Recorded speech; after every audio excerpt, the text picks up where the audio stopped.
Hello, Achu. Let's read out the question.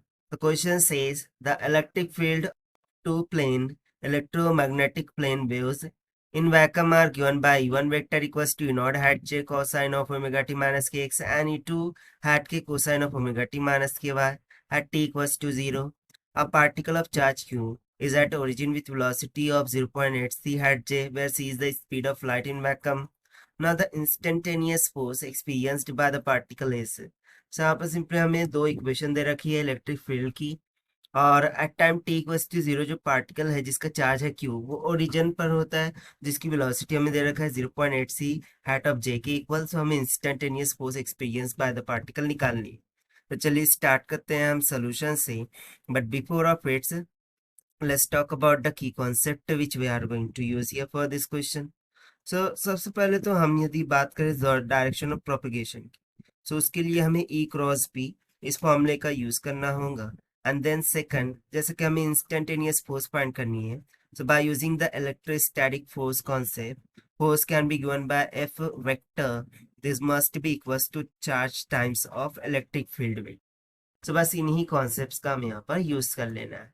सो देखिए, जैसे कि हमें E1 दे रखा है, E2 दे रखा है। सो यदि मैं यहाँ से सबसे पहले तो डायरेक्शन ऑफ प्रोपिगेशन निकालूं, that is E cross B करूं, so E cross B should be directed along the x direction. So यदि मैं यहाँ पर ऑब्जर्व करूं, सो B1 वेक्टर ये तो डायरेक्टेड है along the hat K from the given equation. So by using formula B is equals to A divided by C, हम यहाँ से मैग्नेटिक फील्ड वेक्टर निकाल सकते हैं, that is B1 vector, this will be equals to the peak value of electric field E not divided by C times of hat of K, क्या हो जाएगा cosine of omega T minus of K X. हमने क्या किया है, electric field की equation को सिर्फ C से डिवाइड कर दिया है, and nothing we have done here. So basically directions को यदि मैं यहाँ पर दर्शाऊं तो देखिए, एक along the positive hat K होता है, along the vertical of Y hat J होता है, और अलोंग द थर्ड डायरेक्शन यानी कि इनटू द फील्ड क्या होता है हमारा हैट के। इस तरीके से डायरेक्शंस होती है। सो सिमिलरली यदि हम बात कर लें यहाँ पर A2 की, सो A2 वेक्टर से हम B2 वेक्टर निकाल सकते हैं सेम फॉर्मूला यूज करके, कि वह जो peak value of electric field होगा डिवाइड बाय C कर दिया, फिर उसमें डायरेक्शनल वेक्टर हमें दे रखा था। ओके, E2 में हमें क्या दे रखा है, let me have a look, hat of K। Okay, E1 में हैट J है और E2 में हैट K है। सो ये डायरेक्शन हमें यहाँ पर मिल जाएंगी hat off I into cosine of omega T minus में के वाई। तो देयरफॉर जो सेकंड वेव है वो ट्रैवल कर रही है पॉजिटिव ऑफ वाई डायरेक्शन में, इसको आप जे कर लीजिए, not I, it is hat J. So ये पॉजिटिव ऑफ वाई डायरेक्शन में मूव कर रही है। तो जैसा कि हमें पता है, तो find the direction of propagation, we basically use E cross B. So E cross B, this must be in y axis direction. So now by using the conceptual formula of net force, हम बोल सकते हैं कि net force this must be equals to जो भी force होंगी due to electric field वो plus the force due to magnetic field.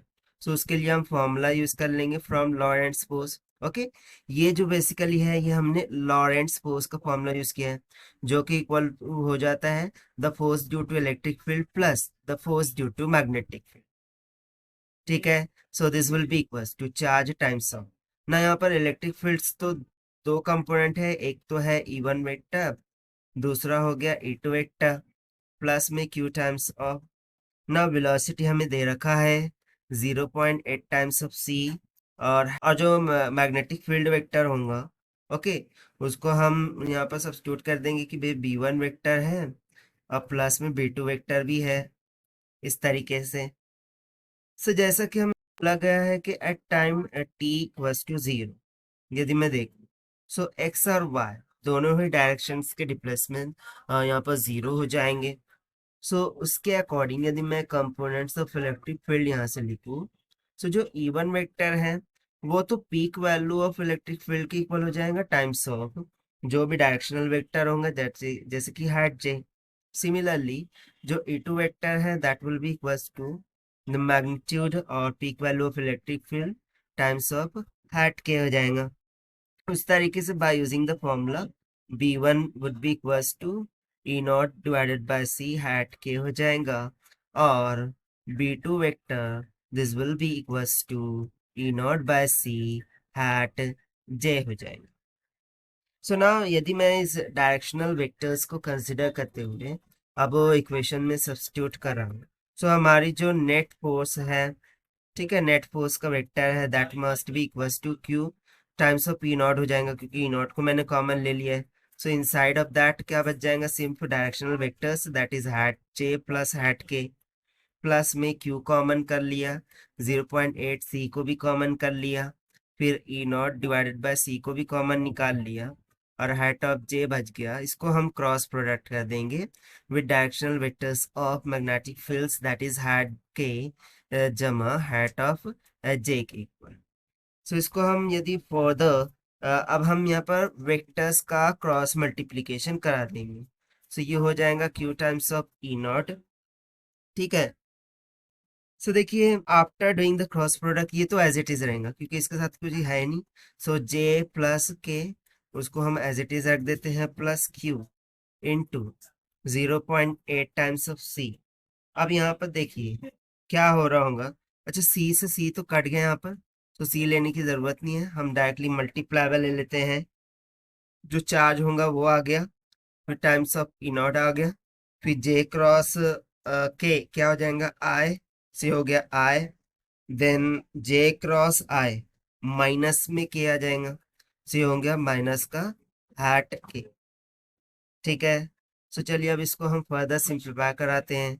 So net force will comes out equals to QE not times of 0.8 hat I plus में hat J minus minus will get plus 0.2 hat of K के equal.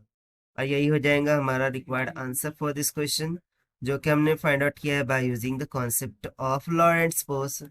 Now according to given option है 0.8 plus J plus 0.2 के, तो ऐसा हमें किस option में दिख रहा है, ऑप्शन ए में। therefore option A will become correct. So this is the required solution. I hope you understood well. Best of luck. Thank you.